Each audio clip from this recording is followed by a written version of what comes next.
ਦਾ Punjab talks channel ਵੇਖ ਰਹੇ ਸਾਰੇ ਦਰਸ਼ਕਾਂ ਨੂੰ ਮੇਰੇ ਵੱਲੋਂ ਸਤਿ ਸ੍ਰੀ ਅਕਾਲ।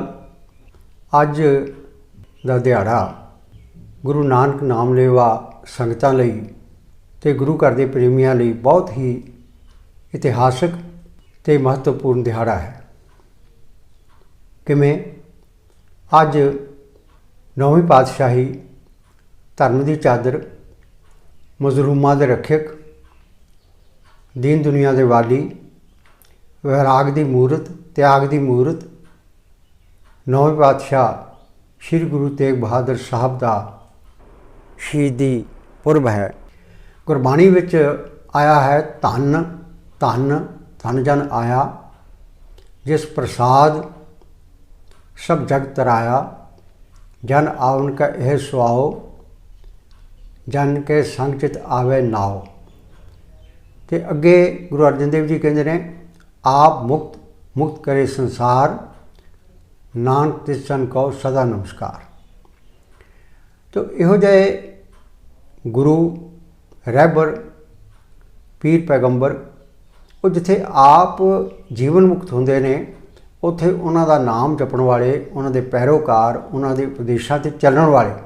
ਗੱਲ ਹੈ ਉਪਦੇਸ਼ਾਂ 'ਤੇ ਚੱਲਣ ਦੀ ਅਤੇ ਉਹਨਾਂ ਨੂੰ ਜੀਵਨ ਵਿੱਚ ਢਾਲਣ ਦੀ। ਉਹਦਾ ਨਾਂ ਹੈ ਸਿੱਖ। ਸਿੱਖੀ ਸਿੱਖਿਆ ਗੁਰੂ ਵਿਚਾਰ। ਜਿਹਨੇ ਸਿੱਖੀ ਮਾਰਗ ਧਾਰਨ ਕੀਤਾ, ਉਹਨੇ ਗੁਰੂ ਦੀ ਸਿੱਖਿਆ ਸੁਣੀ ਹੈ, ਫਿਰ ਮੰਨੀ ਹੈ। ਕਿਉਂਕਿ ਗੁਰੂ ਨਾਨਕ ਦੇਵ ਜੀ ਨੇ ਜਪਜੀ ਸਾਹਿਬ ਵਿੱਚ 4 ਜਿਹੜੇ ਪਦੇ ਨੇ ਉਹ ਸੁਣਨ ਦੇ ਲਿਖੇ ਆ ਅਤੇ 4 ਮੰਨਣ ਦੇ। ਪਹਿਲਾਂ ਸੁਣਨਾ, ਫਿਰ ਮੰਨਣਾ, ਉਹਦੀ ਅਮਲ ਕਰਨਾ ਵਿਚਾਰ ਕਰਕੇ। ਸਿੱਖੀ ਸਿੱਖਿਆ ਗੁਰੂ ਵਿਚਾਰ, ਉਹ ਅਸਲੀ ਮਾਨਵ ਸਿੱਖ ਹੈ। ਆਪਾਂ ਤਾਂ ਹੀ ਸਿੱਖ ਹੈ ਨਾ ਜੇ ਆਪਾਂ ਗੁਰੂ ਦੇ ਉਪਦੇਸ਼ਾਂ 'ਤੇ ਚੱਲਦੇ ਹਾਂ। ਅਤੇ ਗੁਰੂ ਤੇਗ ਬਹਾਦਰ ਸਾਹਿਬ ਦਾ ਵੱਡਾ ਉਪਦੇਸ਼ ਕੀ ਹੈ? ਮੈਂ ਆਰੰਭ 'ਚ ਜ਼ਿਕਰ ਕਰਦਿਆਂ, ਬਹੁਤ ਵੱਡਾ ਉਪਦੇਸ਼ ਹੈ, ਸਿਰਫ ਸਿੱਖਾਂ ਲਈ ਨਹੀਂ, ਕੁੱਲ ਹਿਊਮੈਨਿਟੀ ਲਈ, ਸਮੁੱਚੀ ਮਨੁੱਖਤਾ ਲਈ, ਸਮੁੱਚੇ ਸੰਸਾਰ ਲਈ, ਸਰਬਕਾਲਿਕ ਸਰਵਭੌਮਿਕ। ਉਹ ਕੀ ਹੈ ਜੀ? ਭੈ ਕਾਹੂ ਕੋ ਦੇਤ ਨੈ, ਭੈ ਕਾਹੂ ਕੋ ਦੇਤ ਨੈ, ਨੈ ਪੈਮਾਨਤ ਆਨ, ਕਉ ਨਾਨਕ ਸੁਰੇ ਮਨਾ ਗਿਆਨੀ ਤਾਹੇ ਬਖਾਨ। ਗਿਆਨੀ ਕੋਈ ਬਹੁਤੀਆਂ ਕਿਤਾਬਾਂ ਪੜ੍ਹਨ ਵਾਲਾ ਨਹੀਂ। ਅਸਲ ਵਿੱਚ ਗਿਆਨਵਾਨ ਉਹ ਹੈ, ਪੱਕੀ ਸੋਚ ਦਾ ਧਾਰਨੀ ਉਹ ਹੈ, ਮਰਦ ਉਹ ਹੈ ਜਿਹੜਾ ਨਾ ਕਿਸੇ ਨੂੰ ਭੈ ਦਿੰਦਾ ਅਤੇ ਨਾ ਕਿਸੇ ਤੋਂ ਭੈ ਭੀਤ ਹੁੰਦਾ ਹੈ, ਅਤੇ ਹੱਕ ਸੱਚ ਅਤੇ ਇਨਸਾਫ ਲਈ ਡਟਦਾ ਹੈ ਜੇ ਲੋੜ ਪਵੇ ਤਾਂ। ਵੈਸੇ ਸੰਸਾਰ ਵਿੱਚ ਸ਼ਾਂਤੀਪੂਰਨ ਤਰੀਕੇ ਨਾਲ ਵਿਚਰਨ ਦਾ ਉਪਦੇਸ਼ ਹੈ, ਪਰ ਸਮੇਂ ਦੇ ਤਕਾਜ਼ੇ ਮੁਤਾਬਕ ਜੇ ਲੋੜ ਪਵੇ ਤਾਂ ਫਿਰ ਗੁਰੂ ਗੋਬਿੰਦ ਸਿੰਘ ਸਾਹਿਬ ਕਹਿੰਦੇ ਨੇ, ਅਤ ਹੀ ਰਣ ਮੇ ਤਬ ਜੂਝ ਮਰੋ। ਜਬ ਆਪ ਕੀ ਔਰ ਨਿਦਾਨ ਬਣੇ, ਜੇ ਇਹੋ ਜਿਹੇ ਹਾਲਾਤ ਬਣ ਜਾਣ, ਫਿਰ ਅਤ ਹੀ ਰਣ ਮੇ ਤਬ ਜੂਝ ਮਰੋ। ਗੁਰੂ ਤੇਗ ਬਹਾਦਰ ਸਾਹਿਬ ਦੇ ਪਰਉਪਕਾਰੀ ਜੀਵਨ ਦੇ ਉੱਤੇ ਝਾਤ ਪਾਉਂਦੇ ਹਾਂ। ਗੁਰੂ ਤੇਗ ਬਹਾਦਰ ਸਾਹਿਬ ਦਾ ਬਚਪਨ ਦਾ ਨਾਂ ਸੀ ਤਿਆਗਮੱਲ। ਆਪ ਜੀ ਦਾ ਪ੍ਰਕਾਸ਼ 6ਵੇਂ ਪਾਤਸ਼ਾਹ ਵਡ ਯੋਧਾ, ਬਹੁਤ ਪਰਉਪਕਾਰੀ, ਮੀਰੀ ਪੀਰੀ ਦੇ ਮਾਲਕ, ਅਕਾਲ ਤਖਤ ਦੇ ਸਿਰਜਣਹਾਰੇ, ਰਾਜਨੀਤੀ ਅਤੇ ਧਰਮ ਦਾ ਸੁਮੇਲ ਕਰਕੇ ਇੱਕ ਨਵਾਂ ਸੰਕਲਪ ਸੰਸਾਰ ਸਾਹਮਣੇ ਪੇਸ਼ ਕਰਨ ਵਾਲੇ, ਅਤੇ ਮੀਰੀ ਅਤੇ ਪੀਰੀ ਦੀਆਂ 2 ਤਲਵਾਰਾਂ ਪਹਿਨਣ ਵਾਲੇ ਸਾਹਿਬ ਸ਼੍ਰੀ ਗੁਰੂ ਹਰਗੋਬਿੰਦ ਸਾਹਿਬ ਦੇ ਗ੍ਰਹਿ ਵਿਖੇ, ਗੁਰੂ ਕੇ ਮਹਿਲ ਅੰਮ੍ਰਿਤਸਰ ਵਿਖੇ ਹੋਇਆ। ਆਪ ਜੀ ਦੇ ਜਦੋਂ ਦਰਸ਼ਨ ਕੀਤੇ ਉਹਨਾਂ ਦੇ ਪੂਜ ਪਿਤਾ ਗੁਰੂ ਹਰਗੋਬਿੰਦ ਸਾਹਿਬ ਨੇ, ਬਾਲਕ ਤਿਆਗਮੱਲ ਦੇ, ਅਤੇ ਉਹਨਾਂ ਦੇ ਚਿਹਰੇ ਦਾ ਨੂਰ ਵੇਖ ਕੇ, ਉਹਨਾਂ ਦੀ ਆਭਾ ਵੇਖ ਕੇ, ਨੂਰਾਨੀ ਚਿਹਰਾ ਵੇਖ ਕੇ ਗਦਗਦ ਹੋ ਗਏ।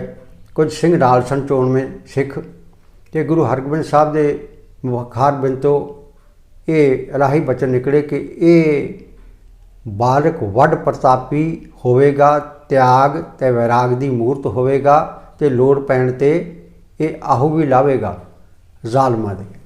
ਅੱਗੇ ਚੱਲ ਕੇ ਇਹ ਗੁਰੂ ਸਾਹਿਬ ਦੇ ਬਚਨ ਫਲੀਭੂਤ ਹੋਏ, ਮੈਂ ਅੱਗੇ ਜ਼ਿਕਰ ਕਰਾਂਗਾ। ਤੋ ਉਹਨਾਂ ਦੀ ਸਿੱਖਿਆ ਦੀਖਿਆ ਲਈ ਬਾਬਾ ਬੁੱਢਾ ਜੀ ਨੂੰ ਨਿਯੁਕਤ ਕੀਤਾ ਗਿਆ।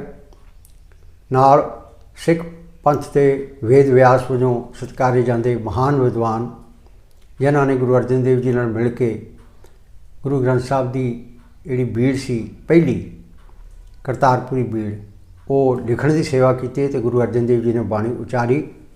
ਭਾਈ ਗੁਰਦਾਸ ਜੀ ਜੋ ਰਿਸ਼ਤੇ ਵਿੱਚੋਂ ਗੁਰੂ ਅਰਜਨ ਦੇਵ ਜੀ ਦੇ ਮਾਮਾ ਜੀ ਲੱਗਦੇ ਸਨ, ਉਹਨਾਂ ਕੋਲੋਂ ਸ਼ਸਤਰ ਵਿਦਿਆ ਬਾਬਾ ਬੁੱਢਾ ਜੀ ਨੇ ਸਿਖਾਈ ਅਤੇ ਸ਼ਾਸਤਰ ਵਿਦਿਆ ਜਿਹੜੀ ਸੀ ਉਹ ਭਾਈ ਗੁਰਦਾਸ ਜੀ ਨੇ ਉਹਦਾ ਬੋਧ ਕਰਵਾਇਆ ਬਾਲਿਕ ਤਿਆਗਮਲ ਨੂੰ। ਇਸ ਤਰ੍ਹਾਂ ਜਿੱਥੇ ਉਹਨਾਂ ਨੇ ਪਰਮਾਰਥ ਦੀ ਸਿੱਖਿਆ ਲਈ, ਉੱਥੇ ਨਾਲ ਹੀ ਉਹਨਾਂ ਨੇ ਸ਼ਸਤਰਾਂ ਦੀ, ਹਰ ਤਰ੍ਹਾਂ ਦੀ ਸ਼ਸਤਰ ਚਲਾਉਣ ਦੀ ਮੁਹਾਰਤ ਹਾਸਲ ਕੀਤੀ। ਘੋੜ ਸਵਾਰੀ ਦੀ, ਹਮਲਾ ਕਰਨ ਦੀ, ਹਮਲਾ ਰੋਕਣ ਦੀ, ਵਾਰ ਕਰਨ ਦੀ, ਵਾਰ ਰੋਕਣ ਦੀ, ਇਹ ਸਾਰੇ ਵਾਰਫੇਅਰ ਵਿੱਚ ਉਹ ਪ੍ਰਵੀਨ ਹੋ ਗਏ। ਅਤੇ ਬਚਪਨ ਤੋਂ ਹੀ ਉਹਨਾਂ ਦਾ ਜਿਹੜਾ ਸੁਭਾਅ ਸੀ ਉਹ ਬਹੁਤਾ ਕਰਕੇ ਵੈਰਾਗਮਈ ਸੀ। ਉਹ ਦੁਨੀਆ ਤੋਂ ਥੋੜ੍ਹਾ ਜਿਹਾ ਉਪਰਾਮ ਹੀ ਰਹਿੰਦੇ ਸਨ ਅਤੇ ਭਜਨ ਬੰਦਗੀ ਵੱਲ ਉਹਨਾਂ ਦਾ ਚਿੱਤ ਬਚਪਨ ਤੋਂ ਹੀ ਸੀ। ਸਾਰੇ ਮਹਾਂਪੁਰਖਾਂ ਦਾ ਹੁੰਦਾ। ਉਹ ਕਹਿੰਦੇ ਨੇ ਨਾ, ਇੱਕ ਹਿੰਦੀ ਦੀ ਕਹਾਵਤ ਹੈ ਬੜੀ ਪ੍ਰਸਿੱਧ ਕਿ ਹੋਣਹਾਰ ਬਿਰਵਾਨ ਕੇ ਹੋ ਚੀਕਨੇ ਪਾਤ। ਜਿਹੜਾ ਹੋਣਹਾਰ ਬੱਚਾ ਹੁੰਦਾ ਹੈ ਉਹਦੇ ਆਸਾਰ ਬਚਪਨ ਤੋਂ ਨਜ਼ਰ ਆਉਣ ਲੱਗ ਪੈਂਦੇ ਆ। ਇਹ ਗੁਰੂ ਸਾਹਿਬ ਤਾਂ ਬਾਅਦ ਵਿੱਚ ਬਣੇ ਆ ਨਾ, ਬਾਲਕ ਤਿਆਗ ਮਾਲੀ ਕਹਿ ਕੇ ਜ਼ਿਕਰ ਕਰਾਂਗੇ ਹਾਲੇ, ਜਦੋਂ ਤੱਕ ਗੁਰਗੱਦੀ ਨਹੀਂ ਮਿਲਦੀ ਅਤੇ ਨਾਂ ਵੀ ਉਹਨਾਂ ਦਾ ਚੇਂਜ ਨਹੀਂ ਹੁੰਦਾ, ਉਦੋਂ ਤੱਕ ਤਿਆਗ ਮਲ। ਉਹ ਪ੍ਰਭੂ ਦੀ ਭਗਤੀ ਵਿੱਚ ਬਚਪਨ ਤੋਂ ਹੀ ਲੀਨ ਰਹਿੰਦੇ ਸੀ। ਫਿਰ ਉਹਨਾਂ ਨੇ ਜਦੋਂ ਜਵਾਨੀ 'ਚ ਕਦਮ ਰੱਖਿਆ ਅਤੇ ਹਰ ਮਾਂ ਬਾਪ ਦੀ ਲੋਚਾ ਹੁੰਦੀ ਹੈ ਕਿ ਇਸ ਬਾਲਕ ਦਾ, ਨੌਜਵਾਨ ਦਾ, ਹੁਣ ਜਿਹੜਾ ਨੌਜਵਾਨ ਹੋ ਗਿਆ ਪਰ ਗੱਭਰੂ, ਅਤੇ ਉਹਦਾ ਵਿਆਹ ਕੀਤਾ ਜਾਵੇ, ਵਿਆਹ ਕਾਰਜ ਆਰੰਭਿਆ ਜਾਵੇ। ਸੋ ਲਿਹਾਜ਼ਾ ਉਹਨਾਂ ਦਾ ਵਿਆਹ ਜ਼ਿਲ੍ਹਾ ਜਲੰਧਰ ਵਿੱਚ, ਅੰਮ੍ਰਿਤਸਰ ਜਲੰਧਰ ਰੋਡ 'ਤੇ ਸਥਿਤ ਇਤਿਹਾਸਕ ਨਗਰ ਕਰਤਾਰਪੁਰ ਸਾਹਿਬ, ਜਿਹਨੂੰ ਗੁਰੂ ਅਰਜਨ ਦੇਵ ਜੀ ਪੰਜਵੇਂ ਪਾਤਸ਼ਾਹ ਨੇ ਵਸਾਇਆ ਔਰ ਬਹੁਤ ਸਾਰੇ ਗੁਰੂ ਸਾਹਿਬਾਨ ਦੀ ਚਰਨ ਛੋਹ ਨੂੰ ਪ੍ਰਾਪਤ ਹੈ, ਇਤਿਹਾਸਕ ਕਸਬਾ। ਉੱਥੇ ਇੱਕ ਪਰਿਵਾਰ ਵਿੱਚ ਹੋਇਆ ਅਤੇ ਉਹਨਾਂ ਦੀ ਧਰਮ ਪਤਨੀ ਬੀਬੀ ਗੁਜਰੀ ਜੀ, ਇਹਨਾਂ ਨੂੰ ਆਪਾਂ ਮਾਤ ਗੁਜਰੀ ਜੀ ਕਹਿ ਕੇ ਸਤਿਕਾਰ ਨਾਲ ਯਾਦ ਕਰਦੇ ਹਾਂ, ਉਹਨਾਂ ਦੇ ਨਾਲ ਹੋਇਆ ਅਤੇ ਫਿਰ ਗ੍ਰਸਥ ਜੀਵਨ ਉਹਨਾਂ ਦਾ ਆਰੰਭ ਹੁੰਦਾ ਹੈ। ਪਰ ਗੁਰਮੁਖ ਮਾਇਆ ਵਿੱਚ ਉਦਾਸੀ, ਗ੍ਰਸਥ ਵਿੱਚ ਵੀ ਰਹਿ ਕੇ ਕਿਵੇਂ ਅਕਾਲ ਪੁਰਖ ਦੀ ਬੰਦਗੀ ਨਾਲ ਜੁੜਿਆ ਜਾ ਸਕਦਾ ਹੈ, ਸਾਰੇ ਕਾਰ ਵਿਹਾਰ ਕਰਦੇ ਹੋਏ ਇਹਦੀ ਸਿੱਖਿਆ ਨੂੰ ਕਿਰਿਆਤਮਕ ਰੂਪ ਰਾਹੀਂ ਪ੍ਰਗਟ ਕੀਤਾ ਗੁਰੂ ਤੇਗ ਬਹਾਦਰ ਸਾਹਿਬ ਨੇ। ਉਹਨਾਂ ਨੇ ਰਮਣੀਕ ਸਥਾਨ ਚੁਣਿਆ ਮਾਝੇ ਵਿੱਚ, ਜਿਸ ਨੂੰ ਆਪਾਂ ਅੱਜ ਕੱਲ੍ਹ ਬਾਬਾ ਬਕਾਲਾ ਸਾਹਿਬ ਕਹਿੰਦੇ ਹਾਂ। ਰੱਖੜ ਪੁੰਨਿਆ 'ਤੇ ਉੱਥੇ ਬਹੁਤ ਵੱਡਾ ਮੇਲਾ ਲੱਗਦਾ ਹੈ, ਜੋੜ ਮੇਲਾ। ਉੱਥੇ ਇੱਕ ਭੋਰਾ ਸੀ, ਉਸ ਭੋਰੇ ਵਿੱਚ ਕਹਿੰਦੇ ਨੇ ਵੀ ਜਲ ਪਾਣੀ ਛਕਣ ਤੋਂ ਬਾਅਦ ਸਵੇਰੇ ਉਹ ਸਮਾਧੀ ਲਾ ਕੇ ਬੈਠ ਜਾਂਦੇ ਸੀ, ਕਿਸੇ ਨੂੰ ਮਿਲਦੇ ਨਹੀਂ ਸੀ, ਕਿਸੇ ਨੂੰ ਆਉਣ ਦੀ ਆਗਿਆ ਨਹੀਂ ਸੀ ਔਰ ਪ੍ਰਭੂ ਦੀ ਭਗਤੀ ਵਿੱਚ ਲੀਨ ਰਹਿੰਦੇ ਸਨ। ਅੱਜ ਕੱਲ੍ਹ ਉੱਥੇ ਬਹੁਤ ਸ਼ਾਨਦਾਰ ਗੁਰਦੁਆਰਾ, ਬਹੁਤ ਆਲੀਸ਼ਾਨ ਗੁਰਦੁਆਰਾ ਬਣਿਆ ਹੋਇਆ, ਨਾਲ ਸਰੋਵਰ ਸਾਹਿਬ ਹੈ ਅਤੇ ਹੋਰ ਵੀ ਗੁਰਦੁਆਰਾ ਸਾਹਿਬਾਨ ਨੇ ਗੁਰੂ ਸਾਹਿਬ ਦੀ ਯਾਦ ਵਿੱਚ। ਸੰਗਤਾਂ ਦਰਸ਼ਨ ਕਰਦੀਆਂ ਨੇ, ਨਤਮਸਤਕ ਹੁੰਦੀਆਂ ਨੇ, ਜਨਮ ਸਫਲਾ ਕਰਦੀਆਂ ਨੇ। ਇਤਿਹਾਸਕ ਗੁਰਦੁਆਰਾ ਹੈ ਬਾਬਾ ਬਕਾਲਾ। ਅਤੇ ਉੱਥੇ ਉਹ ਤਪੱਸਿਆ ਕਰਦੇ ਰਹੇ। ਫਿਰ ਪ੍ਰਗਟ ਉਹਨਾਂ ਨੂੰ ਬਾਅਦ ਵਿੱਚ ਕਰਦੇ ਨੇ ਭਾਈ ਮੱਖਣ ਸ਼ਾਹ ਲੁਬਾਣਾ, ਜਦੋਂ ਉਹਨਾਂ ਦਾ ਡੁੱਬਦਾ ਜਹਾਜ਼ ਬੰਨੇ ਲਾਇਆ, ਉਹਦਾ ਜ਼ਿਕਰ ਵੀ ਆਪਾਂ ਬਾਅਦ ਵਿੱਚ ਕਰਾਂਗੇ, ਕਿਉਂਕਿ ਪੜਾਅਵਾਰ ਤਰੀਕੇ ਨਾਲ ਇਸ ਐਪੀਸੋਡ ਨੂੰ ਆਪਾਂ ਲੈ ਰਹੇ ਹਾਂ। ਫਿਰ ਜਿਹੜਾ ਮੈਂ ਕਿਹਾ ਕਿ ਉਹਨਾਂ ਦਾ ਨਾਂ ਬਾਅਦ ਵਿੱਚ ਤੇਗ ਬਹਾਦਰ ਕਿਵੇਂ ਪਿਆ, ਜਿਸ ਨਾਂ ਨਾਲ ਆਪਾਂ ਉਹਨਾਂ ਨੂੰ ਯਾਦ ਕਰਦੇ ਹਾਂ। ਅਤੇ ਇਹ ਕਹਿੰਦੇ ਆ ਕਿ ਤੇਗ ਬਹਾਦਰ ਸਿਮਰਿਏ ਕਰਨੌਂਦ ਆਵੇ ਧਾਏ, ਸਭ ਥਾਈਂ ਹੋਏ ਸਹਾਏ। ਇਹ ਗੁਰੂ ਗੋਬਿੰਦ ਸਿੰਘ ਸਾਹਿਬ ਦੀ ਰਚਨਾ ਹੈ ਵਾਰ ਦੇ ਰੂਪ ਵਿੱਚ, ਸ਼ਿਵ ਪਾਤਸ਼ਾਹੀ 10ਵੀਂ। प्रथम भगवती सिमर के इत्थों शुरू होंदी है ते इत्थे तक समाप्त होंदी है।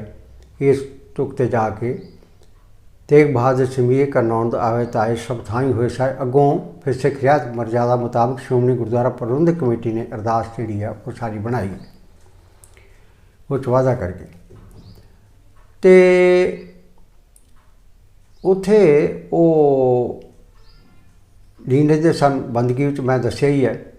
उस तो बाद वो फिर गुरु हरगोबिंद साहब ने जदों पिता गुरु अर्जन देव जी की शहादत हुई, जे मैं दसिया ही कि उन्होंने मीरी पीरी का संकल्प रखा, उन्हें भगती ते शक्ति को एकत्र किया, उन्होंने फौजा एकत्र कीतियां। उन्होंने कहा कि हुण पॉलिसी थोड़ी जी बदलनी पैनी है तो उही गुरु नानक साहब का मिशन, पर हुण समय की मंग है, समय का तकाजा है, समय की लोड़ है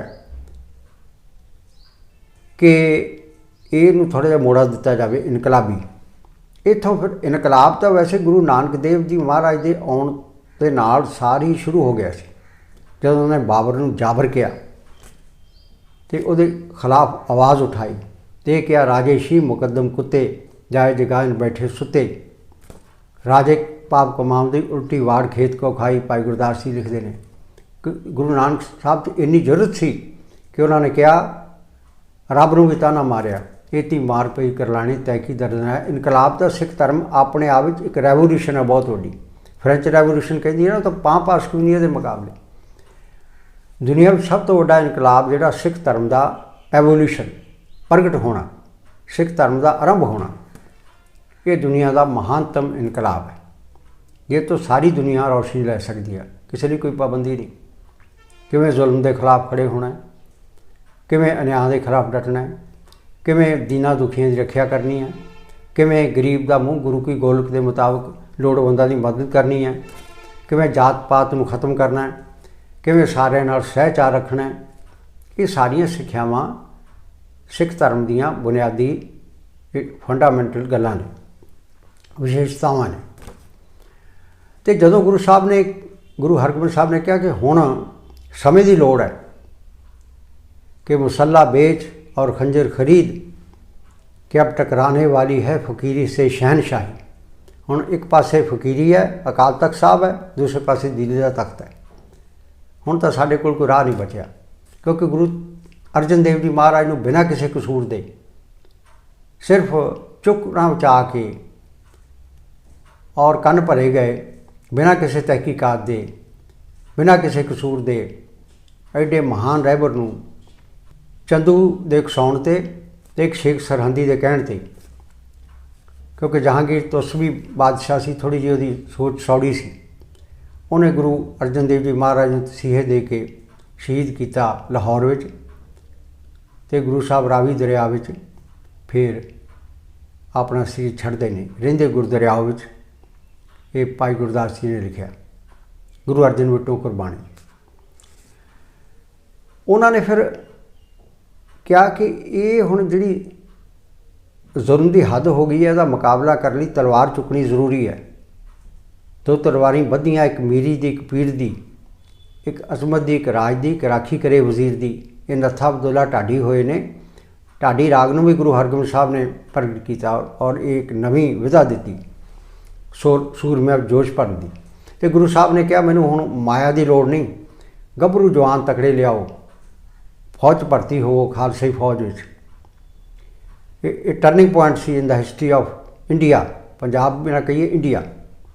इन्हें एक नवी दिशा दी, दशा ते दिशा दी। घोड़े लियाओ वधिया नस्ल के, हथियार लियाओ। बड़ी वड्डी गिणती विच गभरू भर्ती हुए गुरु साहब की फौज विच। ते गुरु साहब ने 4 जंगां लड़ियां। हरगोबिंदपुर की जंग, गुरु साहब की बेटी का विआह सी, उदों भी हमला कर दिता उन्होंने। वो विआह भी हुंदा रहा, विवाह कारज भी हुंदा रहा, ते जंग भी हुंदी रही। जिहड़ी जंग आखिरी हुई है ना करतारपुर विच, बहुत वड्डी जंग सी।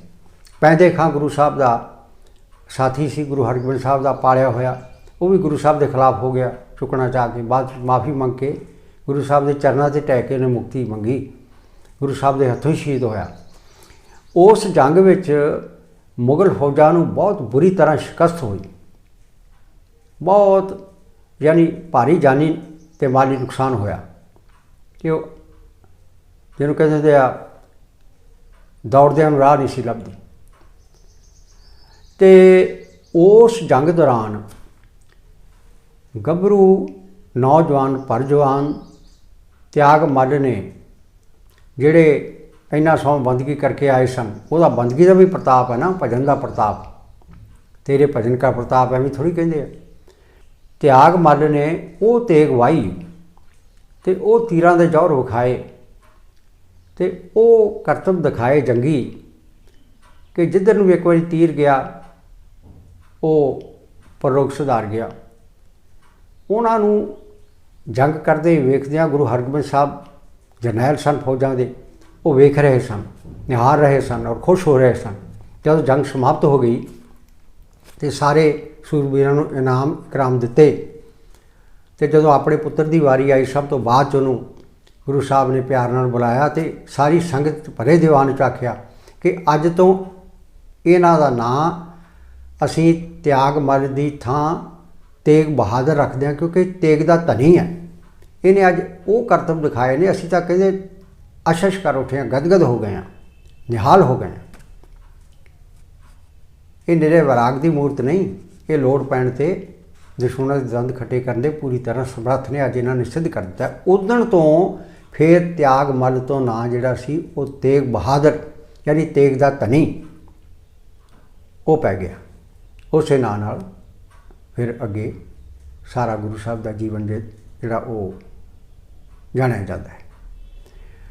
फिर जदों गुरु हरकृष्ण साहब महाराज जी 8वें पातशाह बाला प्रीतम दिल्ली जिथे हुण गुरुद्वारा बंगला साहब सुभाईमान है, उत्थे दिल्ली दीआं संगतां दी सेवा करते हुए चेचक फैली हुई सी। बहुत सेवा की गुरु साहब ने, उन्होंने संगत ने।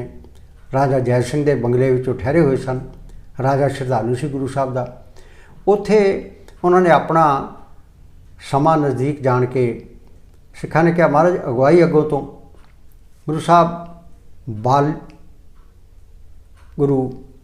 गुरु हरकृष्ण साहब महाराज 8वें पातशाह अष्टम बलबीरा महाबली, उन्होंने मुखों वचन उचारे, बाबा बसे ग्राम बकाले, अपनी संगत आप संभाले।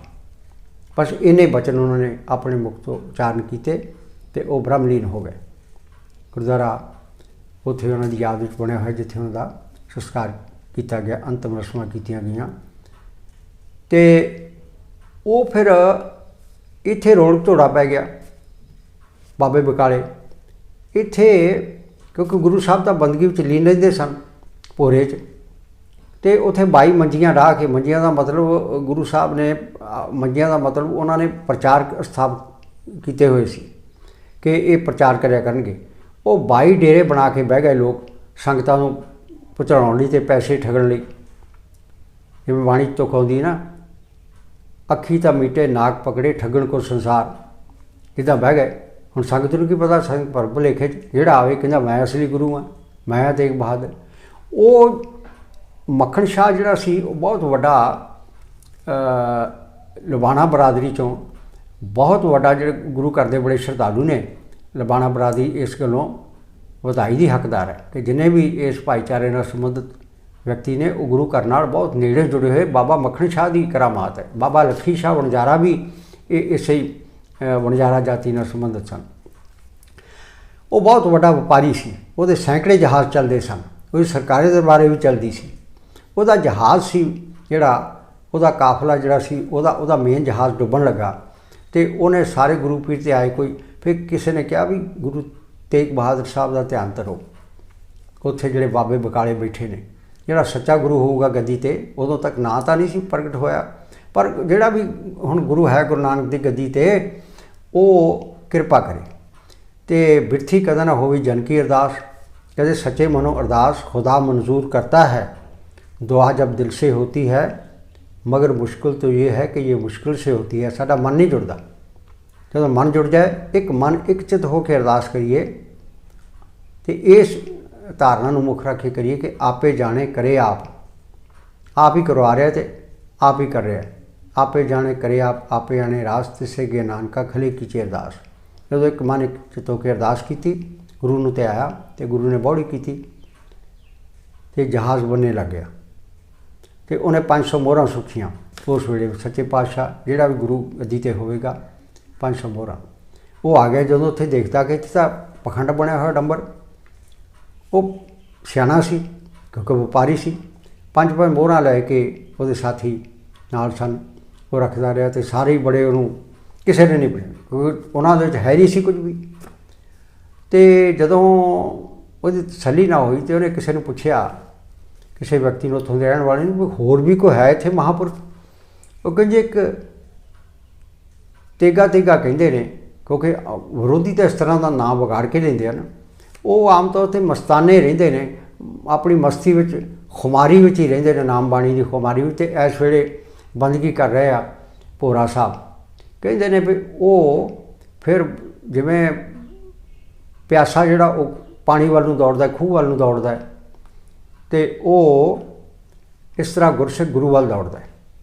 उन्हें फिर जाके जदों वाहोदा ही गया, जाके दरवाज़ा खोलिया तो नमस्कार की, तो 5 मोहरां रख के जदों मत्था टेकन लगा तो गुरु तेग बहादुर साहब ने उदों हाले गुरगर्ता गद्दी तो फिर प्रगट करके भाई मखन शाह लुबाना ने यह करिश्मा किया ना। गुरु लाधोरे दिवस मनाया जाता। गुरु साहब ने कहते हैं उन्होंने अपनी आ जड़ा मोढ़ा दिखाया, एक करिश्मा उहदे कुछ जख्म सन। गुरु साहब कहते मखन शाह, भाई मखन शाह सुख दैं 500 ते रख दैं 5। आ देखो असी बेड़ा बने, अकाल पुरख ने साड़ी ये इच्छा पूरी की, साड़ी अरदास सुनी, तो असी भी अरदास अकाल पुरख करते हैं, सब अकाल पुरख कोल करते हैं, पर इस तरह नहीं करीदा। कहते ने फिर बस मोहरा मूहरा तो भुल गया। उत्थे चढ़ के उन्हें कहा कूड़ का जोड़ा पसारा ना है पहला तो यदा भांडा भरना।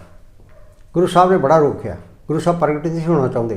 वो फिर कोठे से चढ़ गया, कोठे चढ़ के उन्हें फिर उच्ची आवाज़, उदों आवाज़ बहुत क्योंकि पोल्यूशन नहीं सी हुंदा, आवाज़ साफ सुनती सी। उन्हें फिर क्या गुरु लाधो रे, गुरु लाधो रे यदा सदा दिता कूक कूक के उच्ची उच्ची। संगतां वाह वाहोदा ही, मतलब गुरु लभ पिया, सच्चा गुरु लभ पिया। सच्चा गुरु हनेरे तो प्रकाश वाले जाने वाला गुरु लभ पिया।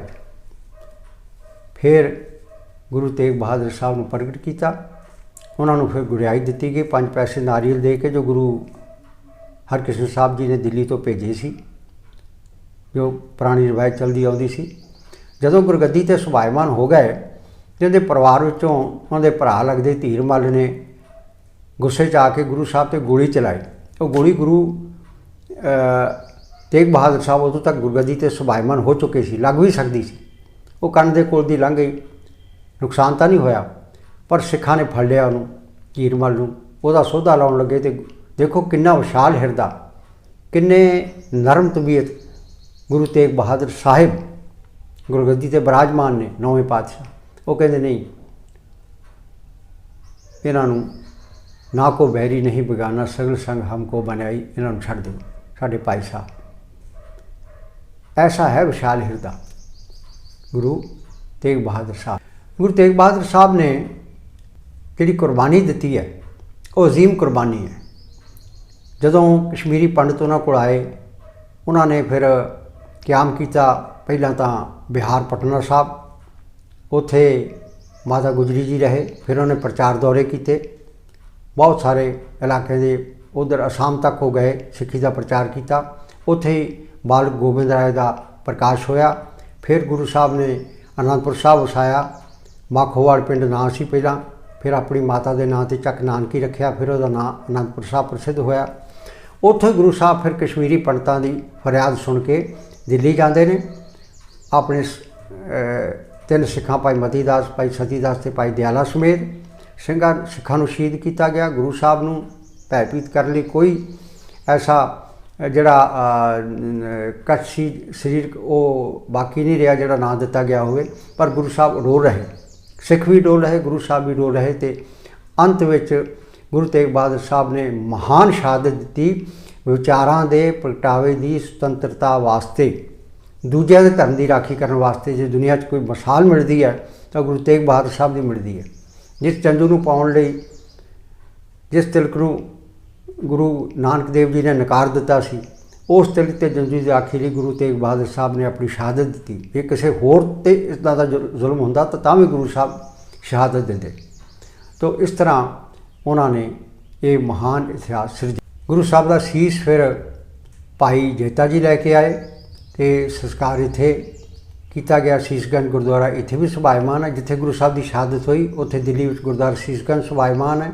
ਇੱਥੇ ਧੜ ਦਾ ਸੰਸਕਾਰ ਹੋਇਆ ਗੁਰਦੁਆਰਾ ਰਕਾਬਗੰਜ ਸਾਹਿਬ ਹੈ। ਔਰ ਗੁਰੂ ਸਾਹਿਬ ਦੀ ਬਾਣੀ 57 ਸ਼ਲੋਕ ਅਤੇ ਹੋਰ ਵੈਰਾਗਮਈ ਬਾਣੀ ਗੁਰੂ ਗੋਬਿੰਦ ਸਿੰਘ ਸਾਹਿਬ ਨੇ ਗੁਰੂ ਗ੍ਰੰਥ ਸਾਹਿਬ 'ਚ ਦਰਜ ਕੀਤੀ। ਬੜੀ ਵੈਰਾਗਮਈ ਬਾਣੀ ਹੈ। ਭੋਗ ਸਮੇਂ ਸ਼ਲੋਕ ਪੜ੍ਹੇ ਜਾਂਦੇ ਨੇ।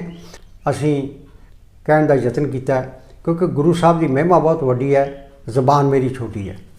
ਮੇਰੀ ਜ਼ਬਾਨ ਉਹਨਾਂ ਦੀ ਉਪਮਾ ਸ਼ਾਇਦ ਕਰਨ ਦੇ ਸਮਰੱਥ ਨਹੀਂ, ਪਰ ਜਿੰਨਾ ਕੁ ਸਤਿਗੁਰ ਨੇ ਆਪ ਕਹਾਇਆ ਉਹਨਾਂ ਕਹਿਣ ਦਾ ਯਤਨ ਕੀਤਾ। ਆਪਾਂ ਫਿਰ ਇੱਕ ਵਾਰੀ ਸੀਸ ਝੁਕਾਉਂਦੇ ਹੋਏ ਇਸ ਐਪੀਸੋਡ ਨੂੰ ਸਮਾਪਤ ਕਰਨ ਦੀ ਆਗਿਆ ਚਾਹੁੰਦੇ ਹਾਂ। ਐਪੀਸੋਡ ਵੇਖਣ ਲਈ ਤੁਹਾਡਾ ਸਾਰਿਆਂ ਦਾ ਬਹੁਤ ਬਹੁਤ ਧੰਨਵਾਦ, ਸ਼ੁਕਰੀਆ।